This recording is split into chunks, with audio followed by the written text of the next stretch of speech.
نماز جنازہ۔ نماز جنازہ رکوع اور سجود کے بغیر کھڑے کھڑے ہی پڑھی جاتی ہے۔ اس کی 4 تکبیرات ہیں۔ پہلی تکبیر اللہ اکبر کے بعد سورہ فاتحہ اور کوئی ایک سورت یا چند آیات پڑھی جاتی ہیں۔ دوسری تکبیر کے بعد درود ابراہیمی جو ہم نماز میں پڑھتے ہیں۔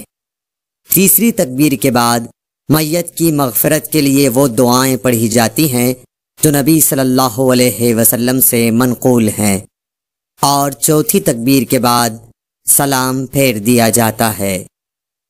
نماز جنازہ کی دعائیں: اللہم اغفر له وارحمه وعافه واعف عنه واکرم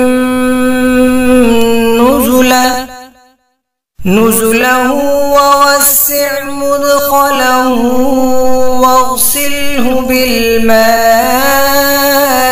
والثلج والبرد ونقه من الخطايا كما نقيت الثوب الأبيض من الدنس وأبدله دارا خيرا من داره وأهلا خيرا من أهله وزوجا خيرا من زوجه وأدخله الجنة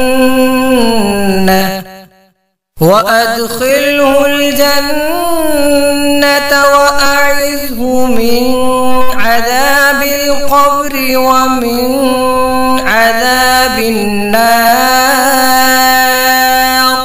اے اللہ، اسے بخش دے اور اس پر رحم فرما، اور اسے عافیت دے اور اس سے درگزر فرما، اور اس کی مہمان نوازی اچھی کر، اور اس کی قبر فراخ کر دے، اور اسے دھو دے اس کے گناہ پانی، برف اور اولوں کے ساتھ، اور اسے گناہوں سے صاف کر دے جیسے تو نے سفید کپڑے کو میل کچیل سے صاف کر دیا ہے، اور اسے بدلے میں ایسا گھر دے جو اس کے گھر سے زیادہ بہتر ہو، اور گھر والے جو اس کے گھر والوں سے زیادہ بہتر ہوں، اور بیوی جو اس کی بیوی سے زیادہ بہتر ہو، اور اسے جنت میں داخل فرما، اور قبر کے عذاب اور آگ کے عذاب سے بچا۔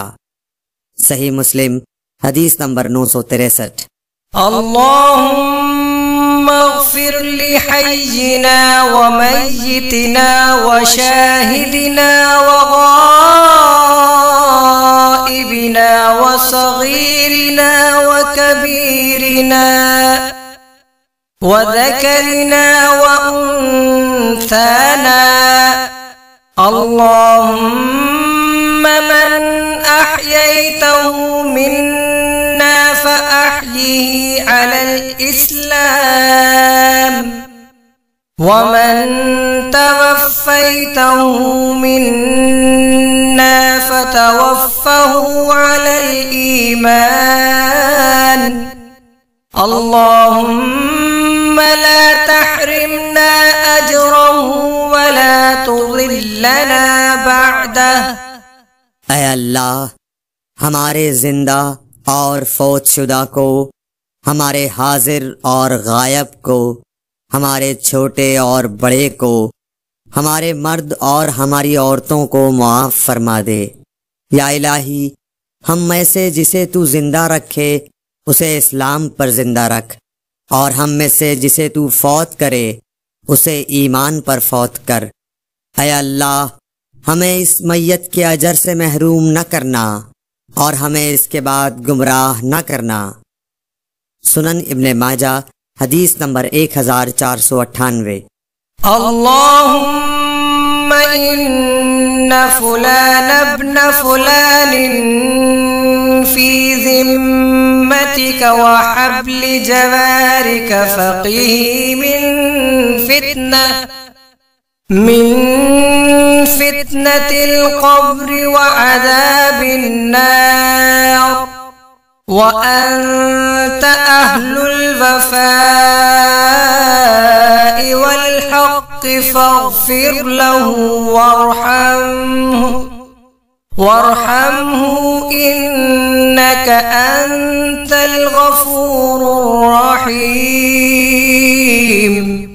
اے اللہ، بلا شبہ فلاں بن فلاں تیرے ذمے اور تیری پناہ میں ہے، بس تو اسے فتنہ قبر اور آگ کے عذاب سے بچا، اور تو وفا اور حق والا ہے، بس تو اسے معاف فرما اور اس پر رحم فرما، یقیناً تو بہت زیادہ معاف کرنے والا نہایت رحم کرنے والا ہے۔ سنن ابن ماجہ حدیث نمبر 1499۔ اللهم عبدك وابن أمتك احتاج إلى رحمتك وأنت غني عن عذابه إن كان محسنا فزد في إحسانه وإن كان مسيئا فتجاوز عنه۔ اے اللہ، تیرا یہ بندہ اور تیری کنیز کا بیٹا تیری رحمت کا محتاج ہو گیا ہے، اور تو اسے عذاب دینے سے بے نیاز ہے۔ اگر یہ نیک تھا تو اس کی نیکیوں میں اضافہ فرما، اور اگر یہ گناہگار تھا تو اس سے درگزر فرما۔ الموطا امام مالک حدیث نمبر 228۔